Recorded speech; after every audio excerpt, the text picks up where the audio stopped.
Okay, so we've been working with the idea of dot product a little bit. We've covered a theorem with some properties of the dot product, symmetry, homogeneity, the distributive property, things like that. We're now going to cover several more properties of the dot product, but they're listed in a separate theorem because we're going to be proving them in a different way. So previously, the way that we were proving properties of the dot product was representing the vectors in component form first, and then using whatever operations are showing up in that property, addition, subtraction, scalar multiplication, whatever it is, using the way that we've defined those operations on the component form of a vector. The problem with that method of proof is that, especially when you get a lot of vectors in one of these properties, they can be very, very messy. There's a lot of different components floating around, and it's kind of cumbersome to go through that. But having established the properties that we've already talked about, symmetry, homogeneity, distributive property, we actually don't need to use the component forms of these vectors for any of the following properties that we're trying to prove. So here's a list. I'll let you read through these. I'll point a couple of them out. Multiplying or taking the dot product of a vector with a zero vector in either order gives me the scalar 0. The dot product distributes from the right over addition, stuff like that. Now you'll remember in that other theorem, we had the distributive property, but it was different from this. That distributive property said that we can distribute from the left. This says we can distribute from the right.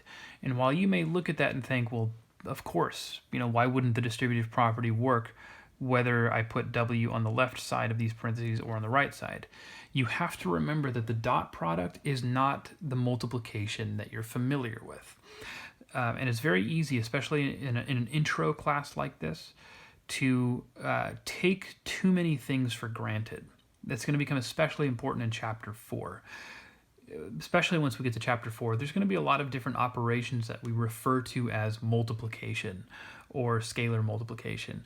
Don't fall into the trap of just assuming that because it's called multiplication, it behaves the same way as multiplication with two real numbers. One example where we've already seen that can be a pitfall is with matrix multiplication. Remember, matrix multiplication is not commutative, even though real number multiplication is. If we just assumed matrix multiplication was commutative, we'd be taking something for granted that's not actually true. So this, while it may seem obvious, is not something that we can just take for granted. We have to prove it. We have to prove that we are allowed to distribute from the right, just like we can from the left. Now, I'm not going to prove all 5 of these. I'm actually just going to prove this one, but I'm going to show you how we use what we did in that previous, or what we came up with in that previous proof to shorten a proof like this. So notice what we're trying to prove. A scalar k times the dot product of u with v is equal to the first vector u dotted with the second vector after multiplying it by a scalar first.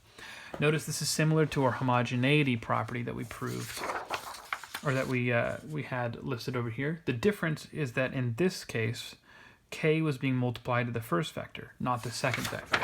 This property says I can also multiply k to the second vector and get the same result. So to prove this, start with the left-hand side, k times u dot v, and use symmetry to reverse the order of these two vectors. That puts v first instead of second.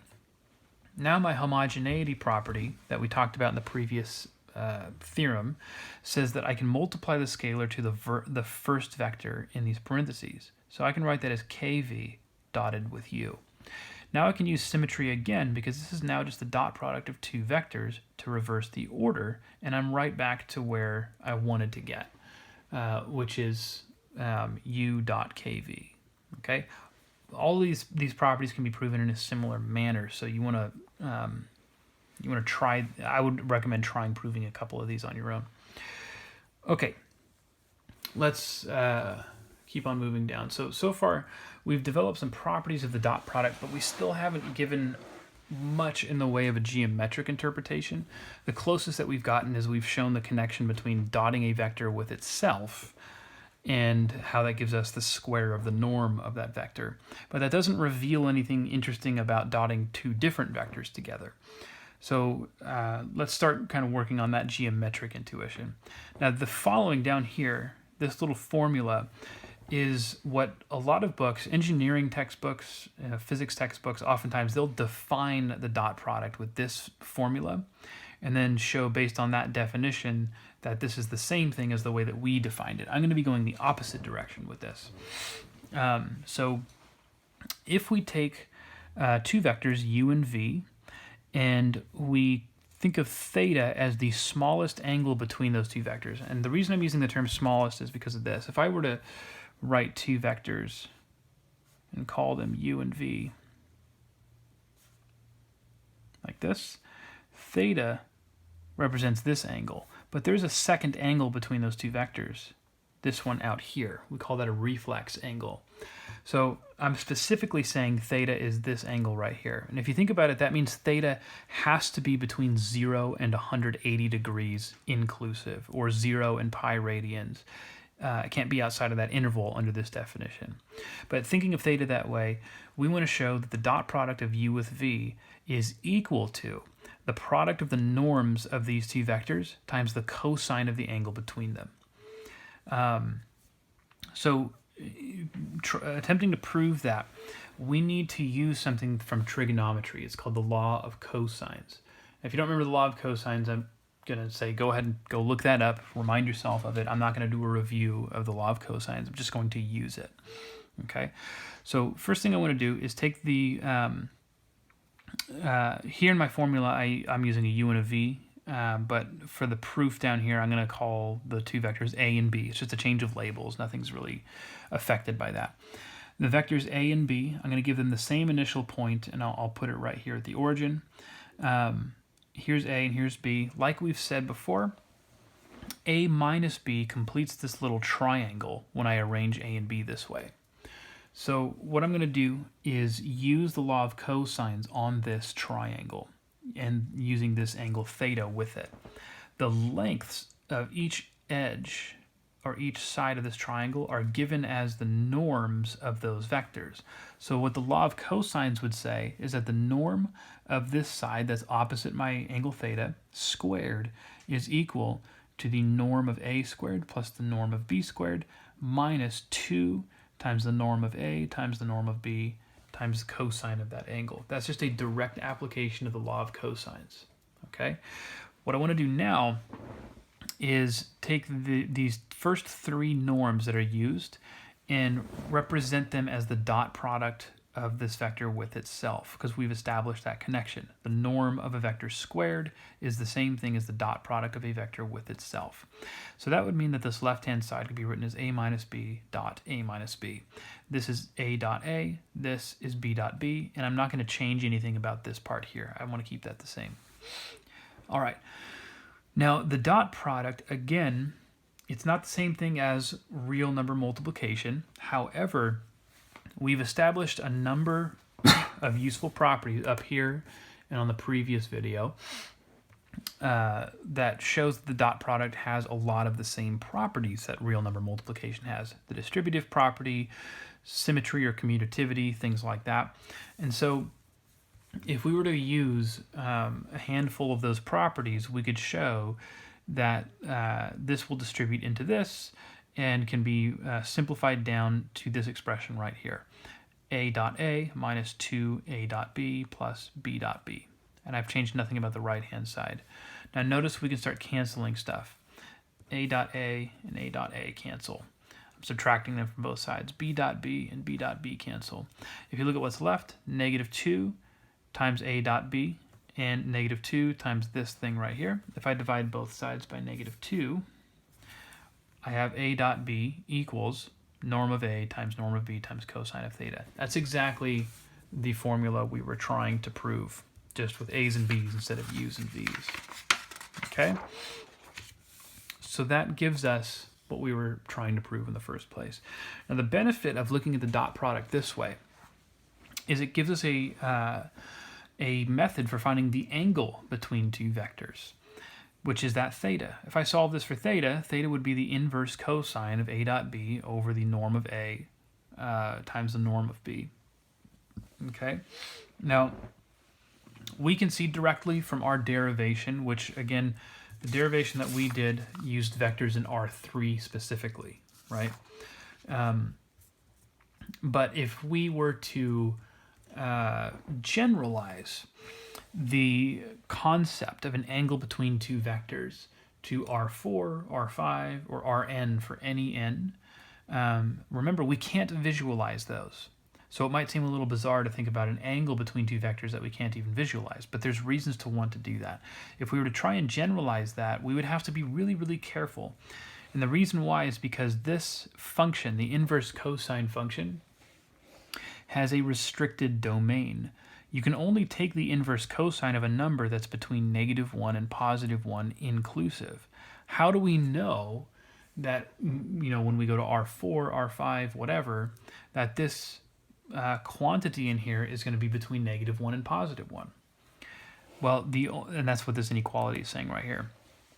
We know that because of something called the Cauchy-Schwarz inequality, which states that the absolute value of u dot v, where u and v are vectors in Rn, is always less than or equal to the norm of u times the norm of v. Notice that would be equivalent to this inequality with a u and a v instead of an a and a b. We're not going to prove this theorem here because we're going to prove a more general version of it in chapter 6. This would just be a special case of that. So we're going to take this fact for granted and then just prove it later. Okay, so let's practice this by finding the angle between two vectors in R4. Okay, so notice what it is we need. We need the inverse cosine of the dot product of these two vectors over the product of their norms. Let's start with the dot product. So 1, 1, 0, -4, dot that with 0, -3, 3, 2. That would equal 0, -3, plus 0, -8. That's equal to -11. Let me double check that, make sure I got that right. Okay, we're good. Now I need the norm of some of these of these two vectors. So I'll start with the norm of this guy. Okay. Now you're going to find, once you've done these a few times, you don't need to write out so many steps. You know it's the square root of the sum of the squares of these guys. So that's 1 plus 1 plus 16. That would be 18. It's root 18, which is the same thing as 3 root 2. And what about the norm of this other vector? That's 0, -3, 3, 2. So sum of the squares, that would be 9 plus 9, that's 18, plus 4, that would be 22, so this is root 22. So the angle between these two vectors is equal to the inverse cosine of the dot product, which we evaluated to be -11, over the product of these two norms. That would be 3, and then I can multiply the root 2 and the root 22 together. That gives me root 44. Or if you want to simplify that, which you can, that's inverse cosine of -11 over, pull 2 out, so that becomes 6 root 11. Or if you're a stickler for simplification, you could also write this as -root 11 over 6. Your choice. Because 11 is smaller than 36, which is the square of 6, then this is definitely going to be between -1 and 1, as we expected from the Cauchy-Schwarz inequality. You can then plug this into a calculator if you want and get an estimation for that. I'm just going to leave it in that form, inverse cosine of -root 11 over 6. Okay. This is interpreted as a radian measure. We tend to stick with radians here. But you know, there's the equivalent version in degrees if you prefer. Okay, let's keep moving on. In real number arithmetic, we have something called the triangle inequality. It says the absolute value of x plus the absolute value of x plus y is always less than or equal to the absolute value of x plus the absolute value of y. we have a similar inequality that holds for vectors in Rn as well. It says that the norm of a sum of two vectors in Rn is always less than or equal to the sum of their individual norms. And then here's a similar inequality that holds for distances. The distance between u and v is less than or equal to the distance between u and some other vector w plus the distance between some other vector w and v. This one we can visualize pretty easily. If I think of u, v, and w as just the points, that would be represented by the terminal points of those vectors. So u, v, and let's say w up here. Then what is the distance between u and v? Well, the distance between u and v is this right here. The distance between u and w is this, and the distance between w and v is this. And you can see, you know the shortest distance between 2 points is a straight line. If I'm trying to get from u to v, it would take me longer to take this detour going to w first. So the sum of these two lengths would have to be greater than this length by itself.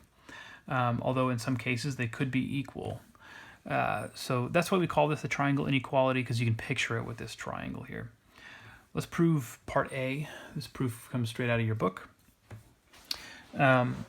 Generally, when you prove these types of inequalities, it tends to be a little bit easier if we prove that the square of this side is less than or equal to the square of this side. Because these are both positive quantities, it would follow that this side is just less than or equal to this side. So if we start by looking not at the norm of u plus v, but the norm of u plus v squared, I know that that would be exactly equal to u plus v dot u plus v.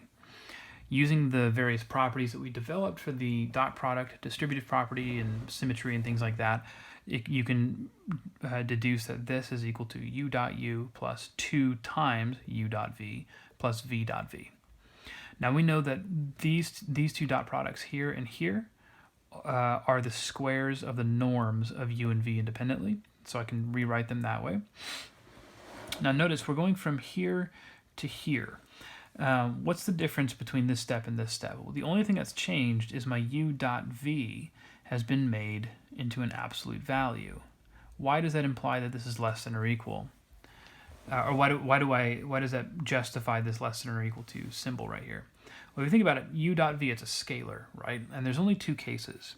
Either u dot v is non-negative or it's negative. Now, if u dot v is non-negative, then the absolute value of u dot v isn't going to change u dot v, because the absolute value doesn't do anything to non-negative numbers. So if u dot v is non-negative, then this would be equal to this. There's been no change. If u dot v is negative, however, then this term is negative, but this one would be positive. And adding a negative value to these two positives would give me something that's less than if I were to add a positive number to these two values. So that's where this inequality comes from. Okay, now as we go from this step to this step, notice the absolute value of u dot v is less than or equal to the product of the norms of u and v, and that's what the Cauchy-Schwarz inequality told us. So that's getting us from here to here. But why are we doing this? Well, remember, all of these norms are scalars, and from algebra, this looks like a perfect square trinomial. It factors to this, norm of u plus norm of v, quantity squared, and if you took square roots of both sides of this, you get property A, which is what we were trying to prove. Okay, so that's it for that. Let's see. All right. A couple more little formulas that we're going to prove. The next, how many of these? There's like 3 or 4 little theorems that we're going to prove here. These are going to be some formulas that show up in proofs that we need to cover later on. They have somewhat limited usefulness, but they're going to be of value to us, in those proofs. So the first one is called the parallelogram equation for vectors, and that's because of this image that we have down here. I'm going to point out in a moment. It says that if you have two vectors u and v in Rn, then the u plus v's, the norm of u plus v squared plus the norm of u minus v squared is equal to 2 times the sum of the squares of the norms of u and v. And we can prove that in a fairly straightforward way using the properties of the dot product, as well as how the dot product relates to the norm. I am not going to go through this proof line by line. I'm going to let you read it.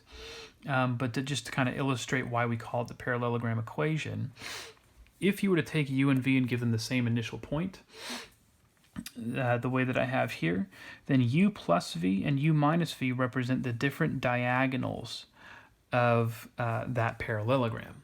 From geometry, there's a property that says if you add the squares of the lengths of your diagonals, it's equal to twice the sum of the squares of these two sides of the parallelogram. So it follows actually from a geometric law, but that's just kind of explaining the name. So this is something you kind of want to file away for now, and then we'll refer back to it when we need it later on.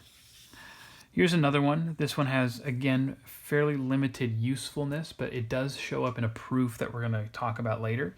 And it's going to be a while before we encounter that proof.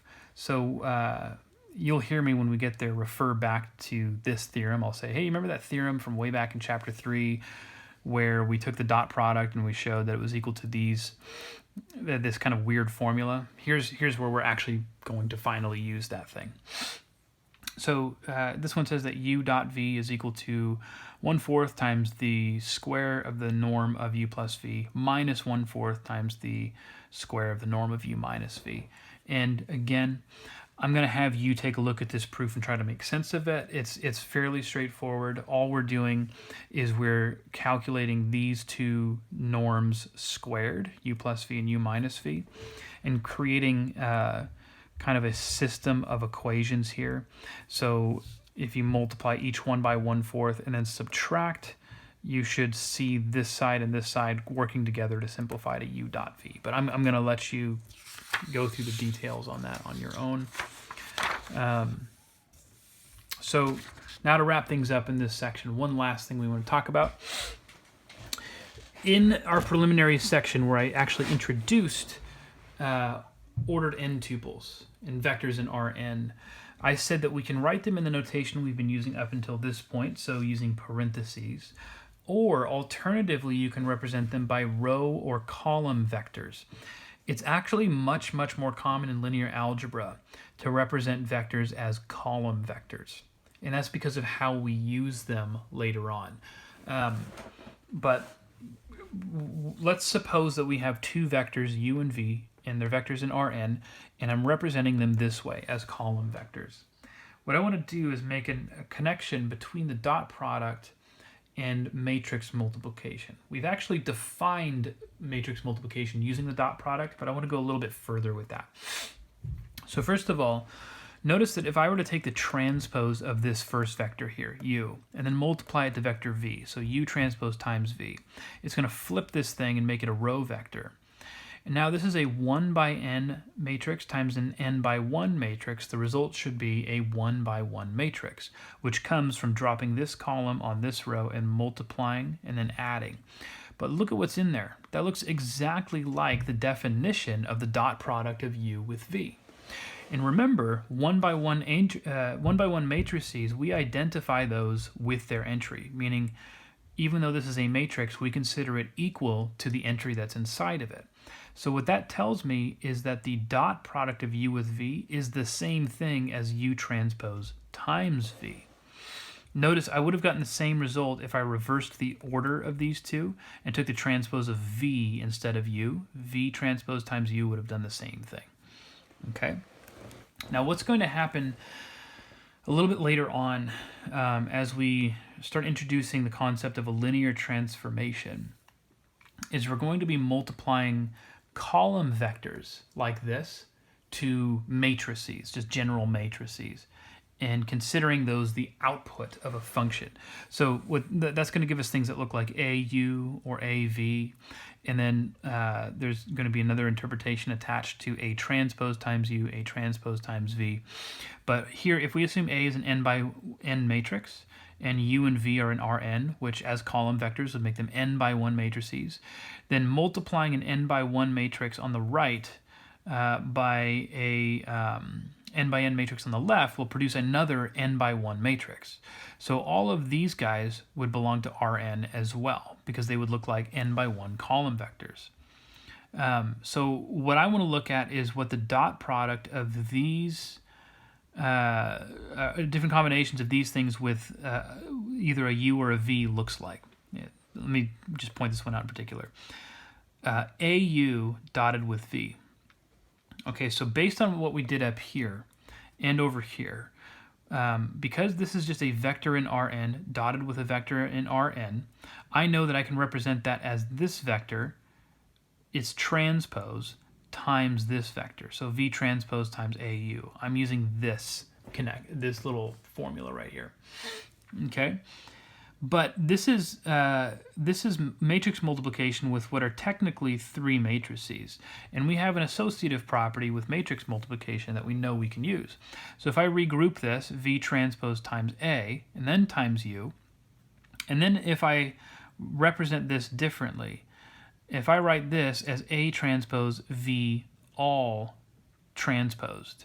Remember, if you take the transpose of a matrix product like this, you reverse their order and take their individual transpose, which gets you back to this.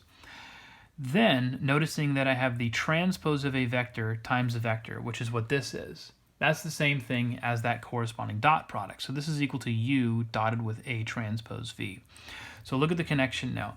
AU dotted with V. I multiplied U by that matrix A and then dotted it with V. I would have gotten the same result if instead of multiplying U to A, I multiplied A transpose times V and then dotted U with that. Okay.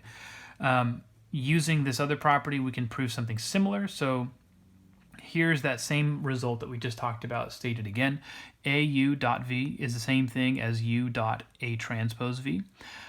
A similar derivation can show that U dot AV is equal to A transpose U dot V. So in other words, if one of your matrices, or if one of the vectors in your dot product comes from multiplying a matrix times some vector in Rn, you can swap which vector is being multiplied by a matrix as long as you take the transpose of that matrix when you move it. Okay, so if there's an A here, then I would need to put an A transpose here. If A is here, I'd put an A transpose there. That has no relevance to us right now. That'll become important later. Like I said, all of these formulas we're developing are going to show up in proofs that we're going to encounter later on down the road. So file this stuff away. We'll pull it back out when we need it.